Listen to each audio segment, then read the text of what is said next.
বিসমিল্লাহির রহমানির রহিম। আসসালামু আলাইকুম। সকলকে আমার রান্নাঘরে স্বাগত জানাচ্ছি। আজকে আমার রান্নাঘরে নিয়ে এলাম চিকেন পাস্তা। চিকেন দিয়ে আমি এখানে সুন্দরভাবে পাস্তা রান্না করে নিয়েছি। দেখুন অনেকটা লোভনীয় হয়েছে। চলুন দেখা যাক কীভাবে চিকেন পাস্তা রান্না করলাম। চিকেন পাস্তা রান্না করার জন্য এখানে আমি কয়েক টুকরো মুরগির মাংস নিয়ে নিয়েছি। এখন মুরগির মাংসগুলোকে আমি সুন্দরভাবে টুকরো টুকরো করে কেটে নিব। এই যে বটি দিয়ে সুন্দরভাবে টুকরো টুকরো করে কেটে নিচ্ছি। বা সবগুলো মাংস কেটে আমি ফিরে আসছি। এই যে আমার সবগুলো মাংস কেটে নেওয়া হয়েছে। এখন এর মধ্যে আমি সামান্য লবণ, হাফ চামচ মরিচের গুঁড়ো, হাফ চামচ হলুদের গুঁড়ো দিয়ে দিলাম। দিয়ে এখন সুন্দরভাবে হাত দিয়ে মাখিয়ে নিচ্ছি। এটা যত মাখানো যাবে মাংসের মধ্যে তত মশলা ঢুকবে। এই জন্য সুন্দরভাবে হাত দিয়ে মেখে আমি এটা কিছুক্ষণের জন্য রেস্টে রেখে দিব। যে ঢাকা দিয়ে রেস্টে রেখে দিলাম। চুলায় কড়াই বসিয়ে আমি এর মধ্যে পরিমাপ মতো পানি দিয়ে দিয়েছি। এখন পানি ফুটে গেছে, আমি এর মধ্যে পাস্তাগুলো দিয়ে দিলাম। দিয়ে পাস্তাগুলোকে একটু নাড়াচাড়া করে দিলাম। এভাবে আমি পাস্তাগুলোকে সুন্দরভাবে সিদ্ধ করে নিব। এই যে পাস্তা আমার মোটামুটি সিদ্ধ হয়ে গেছে। আমি ছেঁচকি দিয়ে আস্তে আস্তে নাড়াচাড়া করে নিলাম। দিয়ে এখন আমি একটা ছাঁকনি দিয়ে পাস্তাগুলোকে ছেঁকে নিচ্ছি।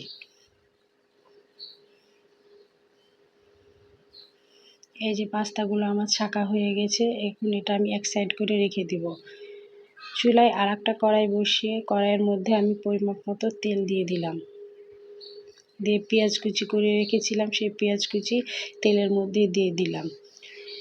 আমি এর মধ্যে দুটো তেজপাতা দিয়ে দিলাম। দিয়ে এখন সুন্দরভাবে পেঁয়াজগুলো আমি ভেজে নিচ্ছি। এই যে পেঁয়াজ আমার মোটামুটি লাল লাল ভাজা হয়ে গেছে। এখন এর মধ্যে আমি 1 টেবিল চামচ মতো আদা রসুনের পেস্ট দিয়ে দিলাম। দিয়ে আদা রসুনের পেস্টও আমি সুন্দরভাবে ভেজে নিচ্ছি যেন কাঁচা গন্ধ না থাকে। এখন আমি এর মধ্যে 2টা টমেটো কুচি দিয়ে দিলাম। ছোট সাইজের 2টো টমেটো কুচি করে রেখেছিলাম সেটা দিয়ে হালকা ভেজে এর মধ্যে আমি লবণ দিয়ে দিলাম। দিয়ে এখন আমি সুন্দরভাবে ভেজে নিচ্ছি। এই যে টমেটো গলেও গেছে এবং সুন্দর ভাজা ভাজা হয়ে গেছে। এর মধ্যে আমি হাফ চামচ হলুদ গুঁড়ো, 1 চামচ ধনে গুঁড়ো, হাফ চামচ মরিচ গুঁড়ো দিয়ে মশলা কষিয়ে নিচ্ছি। আমি মাংসে যেহেতু হলুদ মরিচ দিয়ে রেখেছিলাম এই জন্য এখানে হাফ চামচ করে সব মশলা দিলাম। এখন মশলা কষানো হয়ে গেছে, আমি এখন মাংস দিয়ে দিলাম। দিয়ে এখন সুন্দরভাবে মাংস কষিয়ে নিচ্ছি। আমি পানি ছাড়া সম্পূর্ণ মাংস সুন্দরভাবে কষিয়ে নিব। মাংস থেকে যে পানি বাড়াবে সেটা দিয়ে কষাবো, এতে মাংস সুন্দর ভাজা ভাজা হয়, খেতেও মজা লাগে। এই যে মাংস সুন্দর ভাজা ভাজা হয়েছে। এখন সামান্য বাটি দিয়ে পানি দিয়ে দিলাম। দিয়ে এখন আবার কষিয়ে নিচ্ছি। এই পানিটি সম্পূর্ণ কষিয়ে ভাজা ভাজা করে নিব। এই যে দেখুন কত সুন্দর আমার সম্পূর্ণ মাংস পানি কষিয়ে শুকিয়ে একদম ভাজা ভাজা হয়ে গেছে। এখন সিদ্ধ করে রাখা পাস্তাগুলো দিয়ে দিলাম। দিয়ে এখন আমি সুন্দরভাবে নাড়াচাড়া করে নিচ্ছি।